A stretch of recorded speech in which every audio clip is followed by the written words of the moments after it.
Hello বন্ধুরা, তোমার সকলকে স্বাগতম। আজকের এই ভিডিওতে আমরা রায়ামার্টিন প্রশ্নবিচিত্রা 2025 নবম শ্রেণীর ভৌতবিজ্ঞান বিষয় যে তোমাদের দ্বিতীয় ইউনিট টেস্টের জন্য 11 নম্বর স্কুল রয়েছে, এই প্রশ্নপত্রের গ্রুপ এ এবং গ্রুপ বি এর প্রশ্নের উত্তর নিয়ে আজকের এই ভিডিওতে আমরা আলোচনা করব। তো চলো ভিডিও শুরু করা যাক। একের দাগের একটা পৃষ্ঠটানের একক কোন ভৌত রাশির এককের সঙ্গে অভিন্ন? স্প্রিং এর বল ধ্রুবক।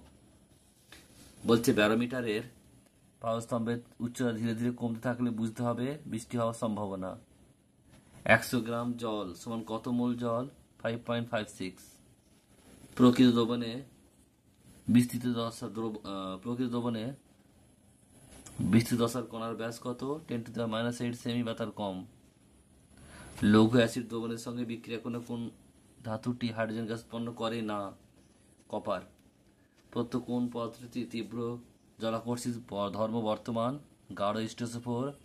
একটি নাইট্রোজেন পরমাণুর প্রকৃত ভর কত? 14 ইউ।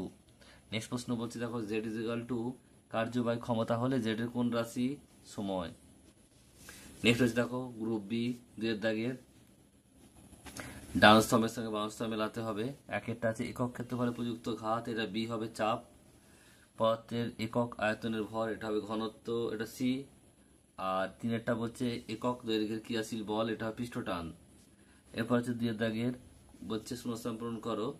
ক্লোরীয় কণাগুলির সাহায্যে আলোর রশ্মি বিচ্ছুরণকে টিন্ডাল বলা হয়।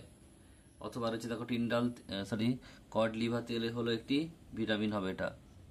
সি এর দাগের এক কথায় উত্তর দাও। এসআইতে 1 মোল পরিমাণ কার্বন ডাইঅক্সাইডের ভর কত? 44 গ্রাম। একটি অ্যাসিডের নাম লেখো যা আম্লিক লবণ উৎপাদন করতে পারে, এটা হচ্ছে H2SO4। একটি উভধর্মী অক্সাইডের উদাহরণ দাও। ZnO, zinc oxide, Al2O3, aluminium oxide ইত্যাদি। যে কোনো তোমরা একটি লিখে দেবে। বাঁধের জলে কি ধরনের শক্তি সঞ্চিত হয়? স্থিতিশক্তি সঞ্চিত হয়।